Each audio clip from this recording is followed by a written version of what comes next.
Shalom. We're learning about the Kabbalah of clothing. We're learning Chassidus. This is the study of Chassidus is Jewish mysticism, folks.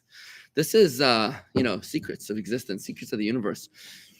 Just like your phone has hardware and software. So you look at your phone and you see the hardware. You see the Gorilla Glass, and you see the buttons, and you see the plastic.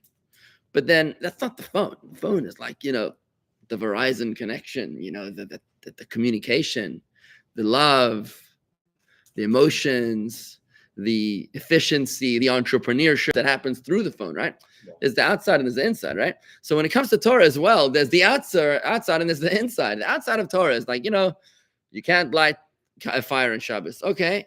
You got to separate the meat and the milk. Okay. These are the outside, but then there's the soul of Torah. There's the software, there's the secrets, there's the wisdom, the essence, the core. And that is what Chassidus is all about. So Chassidus illuminates, opens our eyes to help us understand what is going on behind the scenes. Chassidus really makes Judaism come to life. Because otherwise, you're dealing with the what.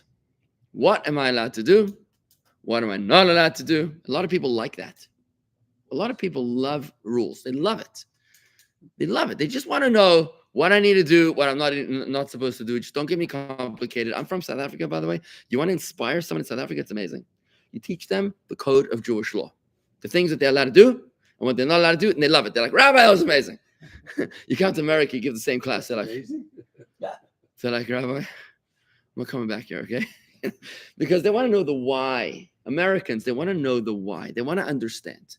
And that's why Chassidus is so critically important. This is really what Chabad is all about. Chabad means logic. That's what Chabad means in Hebrew. It means the why of spirituality as opposed to just the what of technicality. So now what we're learning today is we're coming up to Passover. We're actually learning a Maimon, which is a discourse about clothing, about the Kabbalah of clothing. I'm writing about this. I'm thinking aloud, and I'm going to challenge you today to ask you. Hopefully, you can help me with my book about something which I'm struggling with. This is a discourse with Yikonef, oid Morecha, Tavshinchaf Aleph. Just to introduce the kernel, the nutshell of the idea, just because we're in the middle of a whole lengthy discourse here, and just to bring it back to the core. What we're learning here is that Judaism has an obsession with clothing. Judaism has an obsession with clothing. Think about it. The high priest, we're learning about the priest right now in the Torah, and the portions of Leviticus. He has to wear the white robes, and then there's the golden robes, and then there's the cheap clothing, expensive clothing. The high priest is wearing this special iPad thing, which has all these Urim V'Tumim. The Urim V'Tumim is like the secret. Was like the code inside, was the name of God, but the buttons themselves is a Choshen Mishpat. There was all this uniform going on. We had a whole Torah portion dedicated to uniforms a few weeks ago, Parshas Tetzaveh. And Moses was incredulous. He was like, really? He was like, God, really? You want us to dress the priests in uniforms? I mean, think about it. Which societies were the societies that emphasized uniforms in the Torah?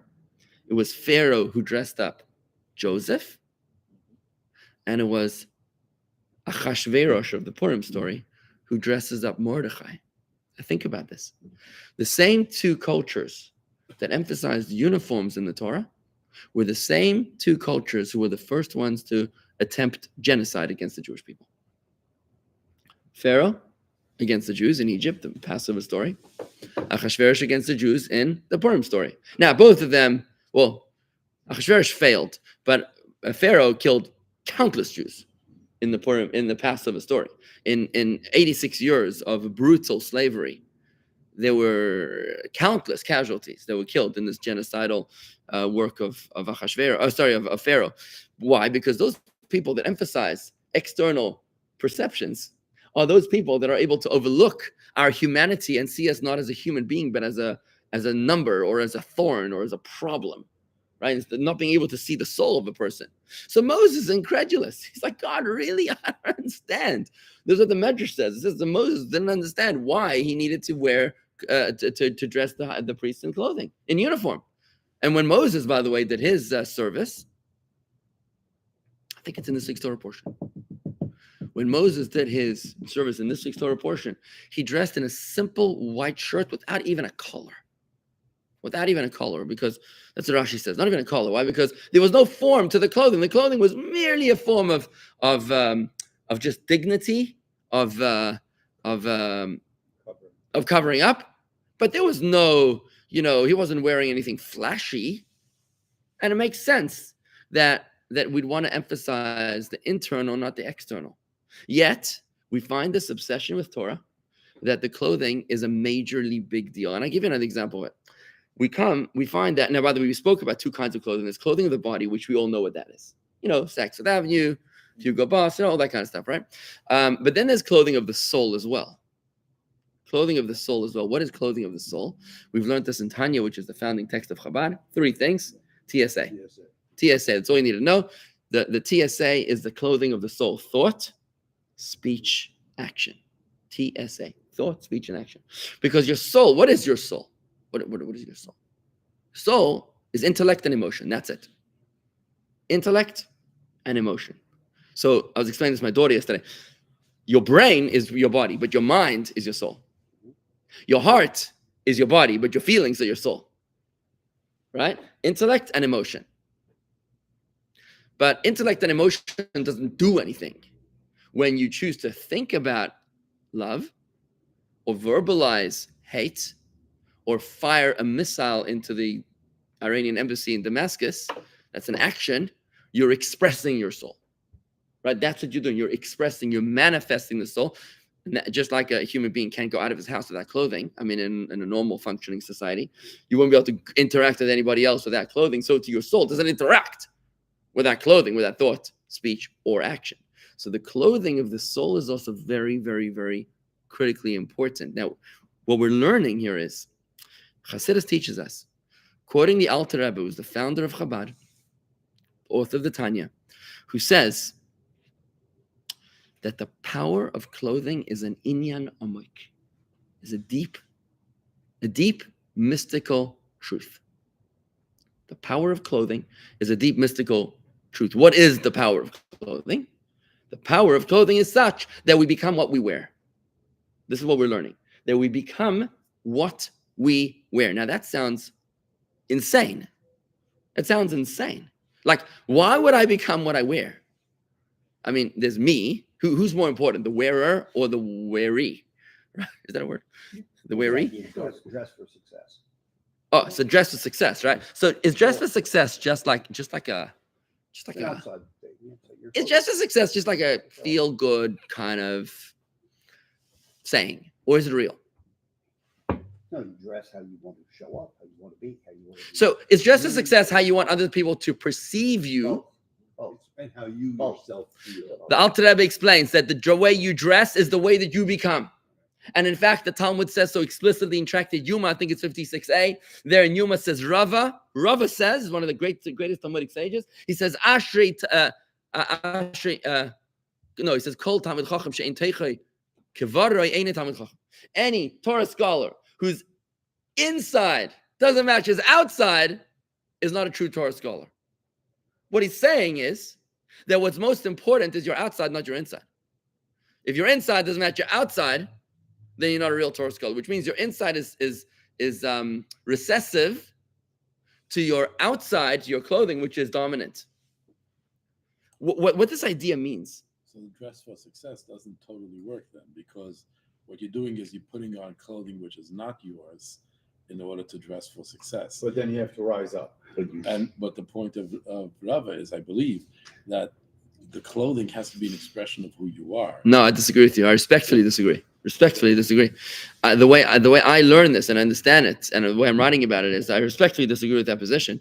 Is that you become how you want? How to some degree, yes. Well, I want to tell you explicitly in this particular mimer here. In this particular mimer, he doesn't. The Rebbe now says it's not to some degree; it's to the fullest extent. The Rebbe says if you're a fool and you want to become wise, what you should do is speak words of wisdom. Remember, speech is clothing of the soul. Speak words of wisdom, and you will not just be perceived to be wise. You'll actually become wise. And he says it's not in perception, it's transformative. Sure. And he gives a That's different because example. When you're speaking words of wisdom, your mind has to provide the words of wisdom for your lips to be able to speak. So you have it inside you. So you draw it out. You draw it out. Okay, So fine. there's a difference whether you're drawing it out or you're covering up. So, trust and So what are you saying? Are you agreeing or disagreeing with me? So I'm saying that sometimes we could do things which are out of character, and like the dress for success. If you use it to the nth degree, if you're not a person who has that success in you, you're just covering it up like a Purim. You dress in different clothing. It's not an expression of soul. What we say here, dress for success. That's interesting. That's a good, interesting point. I'm sorry, I'm gonna write that down. Go ahead. But what we're saying here is that you have it in you. You just haven't brought it out. And when you're going to use the clothing of thought, speech, and action, like TSA, right, then you're going to bring out who you really are. You may not have realized it. Or the other way around. I disagree with you. The way I understand this mimer, and it's a family of mimarim, Okay. is that the Rebbe is actually, and this is it's really related to Vayishlach Yeshua, to the mimer of Vayishlach Yeshua, the Muga one, where the Rebbe is saying, he says, if you want to become a better person, if you want to experience self-mastery, and we've learned that mimer here together, if you want to experience self-mastery, you don't do so by working on your emotions. You cannot change your emotions. The Rebbe says that you can do is change your clothing. You change your clothing, you change your character. So let me just develop this theme a little bit. I just want to develop it here by saying the following. So clothes. physical clothes. Like whether I'm wearing this. So let's talk about physical clothes for a second. So let me tell you this. The Rebbe says that on Purim, you shouldn't masquerade as Haman. Why would it matter? What's the big whoop? You just show up that So way. big You deal. realize You'll what dress up like Haman. So what's so terrible? You dress up like, and by the way, the Rebbe also says you shouldn't dress up like unsavory characters, right? Yeah, like a Nazi or something. Why not? What's the big deal? Because the way I understand this, based on this discourse, which is the idea that I'm developing in the challenge I want to give you guys today, is because the Rebbe is teaching us the Inyan Amik of the Alter Rebbe, the deep mystical truth that the Alter Rebbe teaches us, is that the clothing has the power to transform our inside as well. And I'm going to give you a second. What? Bring out. Oh, Ivan, so you're saying to bring it out. You're saying to bring it out. The way the Alter Rebbe says that in this mimer, what? Changing it. Not just because it's there or not there. So what Rabbi Chanowitz is suggesting is that if it's not there, you're not going to become it. But the way that the mashal of the metaphors that the Alter Rebbe brings in that discourse, he brings another metaphor of a fool. A person is not smart. The first one was a fool wants to be smart, right? The second example was an evil person, like a narcissist, who wants to become kind. And he says, act in ways of kindness. Now, whether it means that you're bringing it out, I guess you have, look, we are created in the image of God. So therefore, just like God has 10 attributes, we also have 10 attributes. No person is wholly evil or wholly good because with a W, because I can't find. I see what you're saying. You're saying it brings it out. Fine, let's call it that you bring it out. But I'm going to give you another example relating to Pesach. So it says about Pesach something which I've never really noticed, but in the context of this learning, it makes a lot of sense.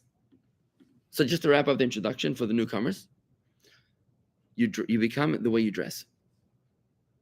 Why? How does that work? It's a deep mystical concept. Now, I have explained this, how the deep mystical concept works in the context of Kalipa, right? Because the way I explained it, just based on Tanya chapter 1, is that our souls originate in the superficiality of divine energy. We come from what's called the external layers of divinity. It's called Kalipa, the peel or the shell, right? And it's for that reason that we are inspired by superficial perceptions. As human beings, we're very shallow. 9 times out of 10, we judge a book by its cover. And if you don't, you're probably lying. You know what I mean? It's human beings, the guy walks into a room, it takes 7 seconds, you size him up, you figure out his financial, his political, his marital, you figure it all out. Right? About 7 seconds, you're judging a book by its cover. It's the way human beings work. It's not because you're nasty or evil. It's because our souls originate in that klipa, in the superficiality of divinity. Now, it's important for us to understand, and It's also experience too, Rabbi. Okay, because you've lived a certain amount of time and you've seen a certain amount of people, and so you end up putting people in buckets based on their physical appearance or the way they speak. Yeah, but So you're your concept embraces this superficiality. Yes, There's yeah, fun but with it. and I'm going to tell you that in a second. And Martin Luther King, right, envisioned the world of judging the people by the content of their character, not by the color of their skin. Has that taken effect? No. To a degree, it is. Completely It's like, yeah, it's like today, if you're white, then we're racist against you, right? Then you can't get a job, right? In South Africa, it's called affirmative action. I think they brought it here now in a certain ways. You know, no, but think about that for a second. I mean, it's an interesting ideal. It's an interesting ideal, but we are stuck. We're stuck in superficiality because we originate in superficiality, right? Which is why the biggest industry in the world today is arguably the marketing, the advertising industry, where they say, you know what? I'm going to make your country attractive to tourists. We're going to take Turkey, which commits genocide on the Armenians, and we're going to whitewash it. We're going to show beautiful beaches and lovely women and great resorts and nice fancy lights. And then we're going to get tourists to come to this country because all we care about is, well, it looks nice, so we're going to go visit there. How bad could it be? I mean, genocide, big deal, right? Think of this is what we're doing. We're living in a world where you see the dessert, the dessert is dangerous for you, but it looks so good. Looks so good. What are the odds? Are you going to eat it or not eat it? If it looks amazing. Of course you're going to eat it. Who's not getting? You're going to be out of your mind. My diet is going to start tomorrow, right? Right. So the Rebbe retro engineers this human, I'm going to call it a human fault. And he says it's not a human fault. The Rebbe says, if we're superficial, then let's retro engineer it. And this is how I teach the Inyan Amik, the understanding of the Alter Rebbe's deep Kabbalistic power of clothing. I say that what the Rebbe is teaching us in Vayishlach Yeshua is that if you want to become a better person, then start from the outside in, because we're superficial, because we're influenced by our external, right? So in other words, if you start by faking it, then ultimately you'll make it, right? And that's why I want to bring it home together today by asking you, where else in Judaism does the theme of clothing come up? This is my question to you today. Where else in Judaism does the theme of clothing come up? It could be the most benign place, but I want to tie a thread through every place in Judaism in Torah that you can think of where clothing is a thing, right? Yeah. So you just mentioned to me about Purim, and that's what brought me up here to write down my notes here that the Rebbe cautions us not to dress up in the clothing of Haman and other unsavory characters. And I think that makes a lot of sense. I've never seen a reason for it, but now it makes sense in light of this mimer. Another example I want to give you. You just told me one before. Yeah, Tamar. Yeah, that's Tamar? Right. Yeah, she dresses as a harlot. Tamar. What about Tamar? Tell me what about Dresses her. as a harlot. So what does that mean? So her father-in-law didn't even recognize her because of her clothing. So how does that impact her spiritual growth? I'm trying to think how that impacts, how that applies. Up with a child, which is what she wanted me to carry on the way. Okay, I got to think about that one. I don't know how to apply that one yet. So how about that? You're asking. I'm going to give another example. I'm going to give you an example. So here's an example. Let me give you one. So when it comes to Pesach, it says that the Jewish people in Egypt were steeped in paganism and idolatry. And that when they came to cross in the Red Sea, the angels actually lodged a formal complaint in the heavenly court. Because you know how to work in the Red Sea. The Jews cross the Red Sea, and then the Egyptians come after them. And the Egyptians get washed out, and the Jews survive, right? So the angels are like, why are these guys better than those guys? They're both worshiping idols. And God responds, he says like this. He says, well, there were three merits that the Jews had. Three merits that are seemingly benign, superficial, and useless. What were they? They kept their Jewish clothing, spoke the Jewish language, and kept their Jewish names. Now, none of these three are essential. They're all superficial. What's a name? A name is not anything essential, it's just how people call you. So instead of going by Ricardo or by Justine or Quentin, they go by Moshe, Pinchas, Tadras, Eliyahu, right? Leah, Chaim, Rachel, right? So we go by Hebrew names, right? That's very superficial. Now the language is a clothing, speech, thought, speech, and action. Language, the Hebrew tongue means that they were dressing in in Jewish speech. And the first one was Jewish clothes. Clothes, of course, is clothing, right? They were dressing up like Jews. They were dressing up like the Egyptians. I want to extract from here to say 3 merits of the Jewish people in Egypt were not merely random. There wasn't like God was like desperately looking for some pathetic excuse for a merit, right? Exactly. It wasn't like God was like digging deep to find, well, this counts. It's actually because within this particular medrash, I believe, lies the key to understanding the pathway to freedom, to redemption. You want to break what's Egypt? Egypt is not just a country. That's right. The word Egypt in Hebrew, Mitzrayim, remember the name of anything in Hebrew, unlike other languages which are subject to social consensus. Hebrew is a precise language where every letter is a number, a mathematical value. Every sequence of letters creates an idea that represents the essence of that subject being described, including your own personal Hebrew name. What's your name? David. David. I'm also David. I know. You know David means love. Did you know that? Mm-hmm. The word David in Hebrew means love. It's pretty cool. All right. So the what was I saying? I was just saying. The Hebrew name of everything, right? So the Hebrew name of Egypt is very important to understand in the context of Exodus. Seriously, we Jews, we just came out of Egypt 3,335 years ago. Isn't it time to sort of move on? Let it go, man. Just let it go, guys. I might. Okay. Pharaoh was mean to us 3,000 years ago. Okay, he's long dead, man. Just keep on moving. We got new problems to deal with. Why are we so stuck? We're like the elephants of humanity. We don't forget. Why is it? Because Egypt is not just a country. Egypt is a state of mind. The word Egypt in Hebrew, Mitzrayim, means limited, means constricted, means tied down. These are our prisons that we create for ourselves. When we tell ourselves, I'm never going to be a good Jew. Me? No way. I'm never going to be able to be like a proper Jew. Forget about it. Nah, not the way I was brought up. Because we're stuck. We're defining ourselves by our youth. Maybe we'll say, I'm never going to be a happy human being because, my mother was mean to me. So she taught me that mean is the way I'm supposed to be. I'm just a victim. And I'm always going to be a victim. Dude, you're stuck in Egypt.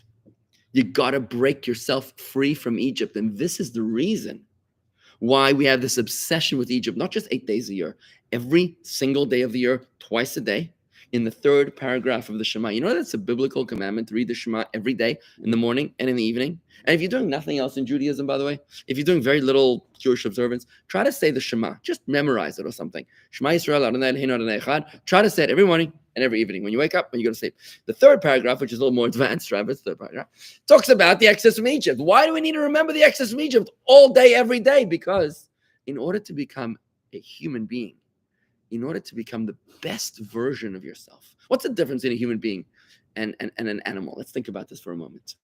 Chassidus explains that one of the big differences between human beings and animals is that human beings are vertical, animals are horizontal. The heart and the brain in an animal is like in the same level. The heart and the brain of a human being is not on the same level. The brain rules over the heart. What would happen if a cow started to ponder, the galactical, the heavens, spirituality? Break his neck. He can't do that, right? He can't even look up. But a human being, he constantly is looking up. King Solomon writes this in his, I think it's in Proverbs, maybe Ecclesiastes. He says the difference between a human being and an animal is that the spirit of man rises and the animal descends. A human being must constantly strive to grow. And if he doesn't, he's going to be miserable. If a human being is not constantly growing, you're going to feel depleted, depressed, shallow, hollow, miserable, sad. If your whole aspiration in life is just to improve your golf swing, I don't think it's gonna end well. So there's got to be more. You got to challenge yourself to greater new heights, right? So how do we do this? How does a human being? So a human being is different to an animal because a human being can see up to the heavens. A human being is able to reinvent himself and to rise up. By the way, the difference between a human being and a plant. What's the difference in a plant? There's 4 kingdoms: human, animal, vegetable, and inanimate. The inanimate doesn't have life in it, right? The plant kingdom has life, but it's rooted to the spot. It doesn't even move. You know, where the palm tree is born, the palm tree will live the rest of his life. It doesn't move, no progression. That's right. Thank you. That's it. Execution. Done. 24 hours less, right? So the human being is the desire and the need to reinvent yourself. But Egypt is the antithesis of reinvention of yourself. Egypt means stuck in my pre-existing defaults. Egypt means factory settings, right? Rabbi, I never was I learned to lay tefillin. There's no way I'm ever going to lay tefillin. Now look at this guy. I'm like, are you human? So big deal. Because you never lay tefillin in your life, that's why you should lay tefillin. Because you're trying to reinvent yourself. Are you going to tell me, well, when I was 5 years old, I had 5 cents in my bank account. So now I also have 5 cents in my bank account. Said no human being ever, right? So why do you say that about your spiritual growth as well? Right? Are you not ready to learn new things? Of course we have to learn new things. So breaking free from Egypt means breaking free from our factory settings, our pre-existing paradigms. Now, how do we do that? The 3 merits. They dressed in Jewish clothes of their bodies. They spoke the Jewish language, which is clothing of their soul. And they had Jewish names, which is also superficial and external to your essence. It is from the outside in that you reach self-mastery, not from the inside out. If you want to become a better person on a very practical level, guys, what this means is you want to become a better Jew, then act like a better Jew. That's what it means. Come to shul, show up, listen to the sermon, study Torah, put on tefillin, put a mezuzah on your door, right? You want to become smart. You want to become smart. What do? Study, which means think Torah, speak Torah, and do acts of wisdom. What's acts of wisdom? I don't know. Well, do things that are smart. Like, don't do anything stupid. That's what I mean. Yeah, repeat things you done, but I'm talking about in the world of action. Just don't do anything stupid. Do smart things, right? It's not only in the spiritual context. It's in any context. You know, Tony Robbins, Palm Beach resident, he says, if you want to read, and people pay $10,000 for this next piece of advice. I mean, he obviously says it much better than I'm about to say it. More convincing. But he's also got a great marketing team. Right? He says in his book, he says like this. He's like, look, you want to become a better person? Then role model. Find a person that you want to become like and become like them. You know who does this very well? Is this guy Al-Houthi, the head of the Houthis. The head of the Houthis out there in Yemen. It's interesting. Anytime Nasrallah, Hassan Nasrallah from Hezbollah gives a speech, a couple hours later, he gives a speech. Whatever Nasrallah spoke about, he speaks about. In the same hand motions, it's quite amazing to watch this little terrorist copying the big terrorist. He's got big shoes to fill, so he wants to be like him. You know, Iran published a photo yesterday of like 7 Hezbollah or Iranian operatives. You see Nasrallah, and there's like 7 other people with him. And every single one of those, other than Nasrallah, has been now eliminated, including the guy that was killed yesterday in Damascus, right? Every one of them. So it's like, it's interesting. I don't know why they published the photo, but it's interesting. You see, like, you're going through the list over here. So this guy Houthi, the head of the Houthis, is just emulating Nasrallah. So when you act like someone that you want to become, you actually become like them. So if you want to experience a wholesome marriage, did I tell you the story about the guy who wanted to knock off his wife? Yes. I told you the story, right? Yeah, so that story, I mean, again, guys, by the way, in the context, if you don't know the story, I'm not condoning this in any way. Please don't call me out of context. One day when I'm going to run for president of the United States of America, somebody will take this piece here and say, he said, I did not mean to say that it's a good thing. Why not? I was born in Africa. I'm joking, sorry. Just like No political statements. By the way, we're not having political on Shabbos, you're supposed to wear the clothing. Oh, Shabbos, beautiful. Yeah. Shabbos, you're supposed to wear special clothing. Why is it so important? Go ahead, I'm sorry. No, you bring out covered is in clothing. You respect someone who has a clothing, and so Shabbos is it's supposed to be covered. Okay, so Shabbos is supposed to wear special clothing. By the way, when somebody passes away, we learned this. You're supposed to behave in certain ways. The Sefer HaChinuch says the reason why you do the customs of the mourning is in order because when you act like a mourner, you'll feel like a mourner. Where else in our Jewish tradition? Says what? That was the Chinuch who said that. I think the Chinuch was first. Chinuch lived before the Bachya. Okay. He was 14, 15. The other thing is I'm never going to get lost. Right. So what about? What's the whole thing? You saying something? What are you saying? Adam Chava, Next week. first they were undressed, and then isn't that the whole? Okay, so let's talk about this. Let's just one guy at a time. So let me repeat what he just said. He just said, I asked the question, right? I asked the question, where else in Judaism do we find clothing as a theme? So Rabbi Chana was just said that Adam and Eve, the first thing that happened to them after they eat from the tree of knowledge, the first thing that happens to them is they experience shame and they cover themselves up with the clothing of the fig tree, the fig leaf. Now, why is that? Why is that important to cover up with clothing? Well, what you're saying is that they started off being pure and on a higher level, if I may. And Hashem says, no, this is not working for you. This is very deep. Right?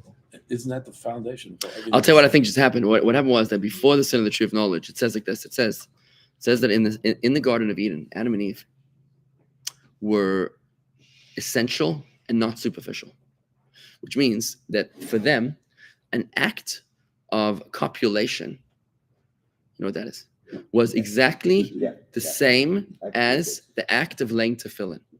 There was no shame involved in it. And they would do it out in the open. There was no shame.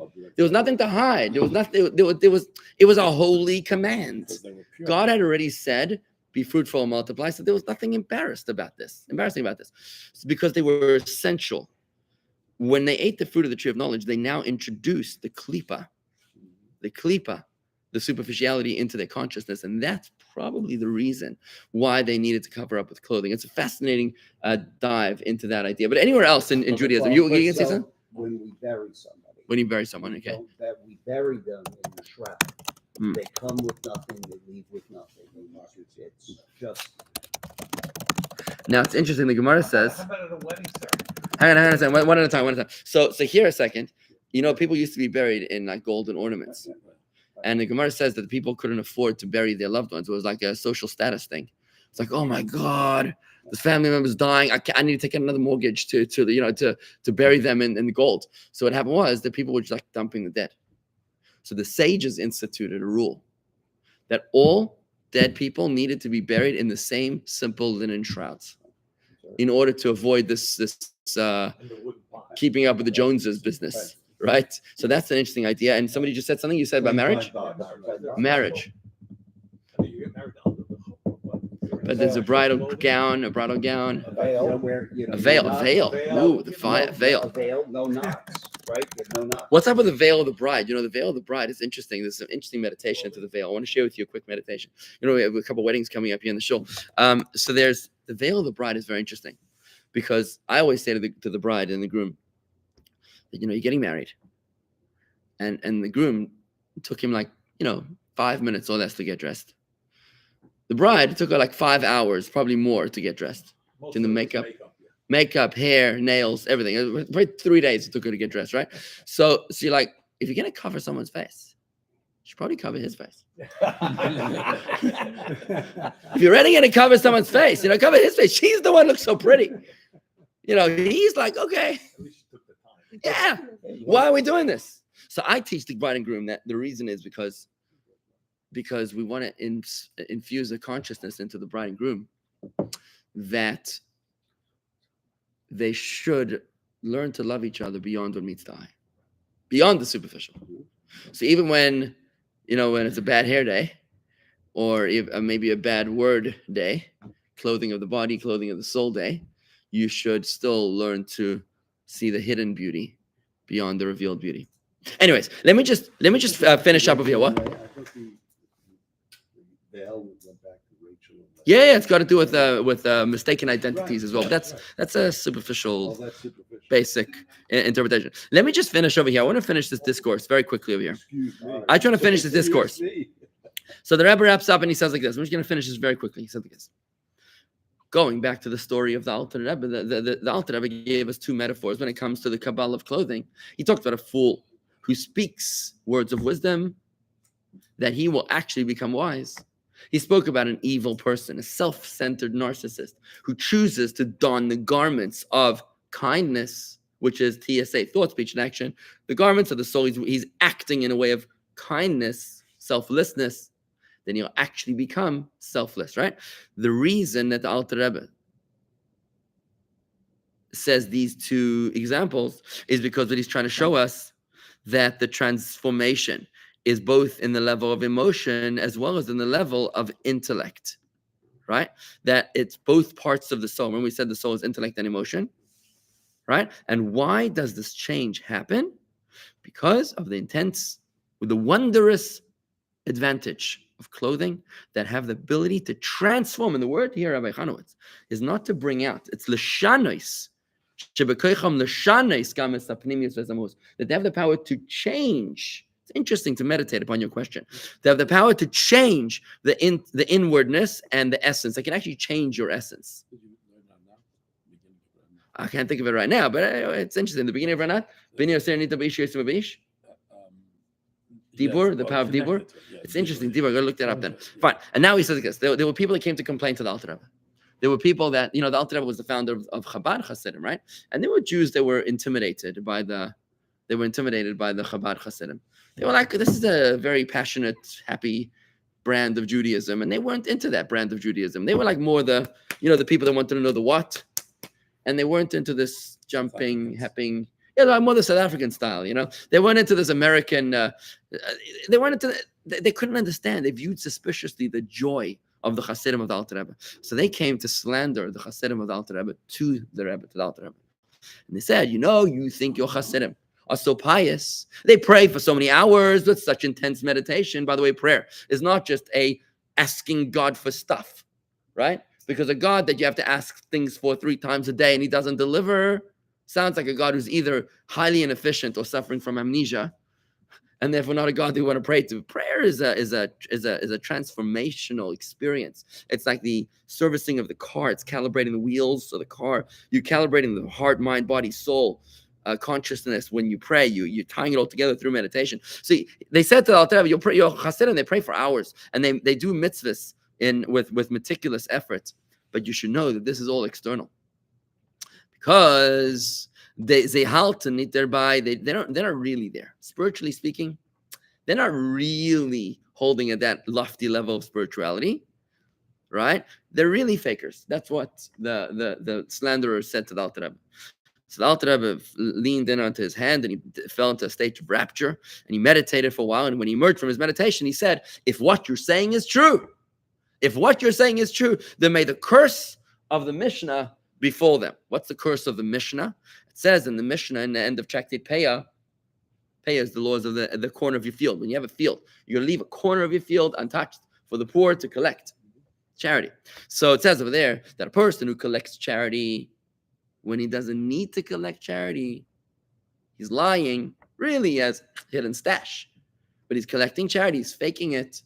The Mishnah says there, that person who fakes like he needs charity, he won't die before he truly needs charity, before he's truly indigent. On the converse, the Mishnah continues, a person who truly needs to collect charity because he doesn't have anything, but he makes it as if he doesn't need to collect charity, his dignity, and he shows he doesn't need to collect charity, that person will not die before he is truly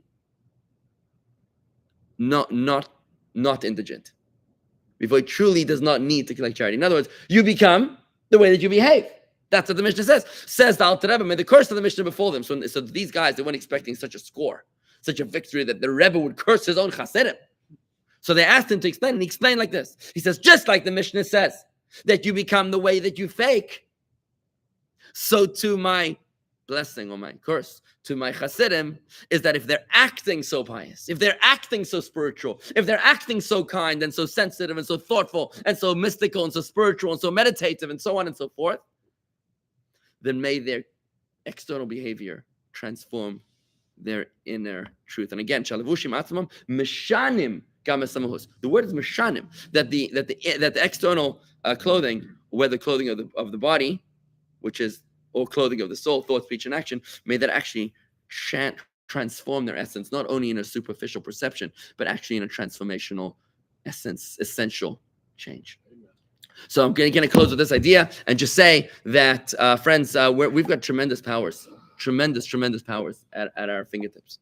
And if you're frustrated with the person that you are, the way to become a better person is by just zoning in on your thought, speech, and action. Just focus on it. Focus on your thought. Remember, you can only think about one thought at a time, right? You can only think about one thought at a time. You can only think right now about a white polar bear or about the attack in Damascus. You can't think about both at the same time. You got to pick one. So if you are thinking negative thoughts, then just choose a positive thought and think it.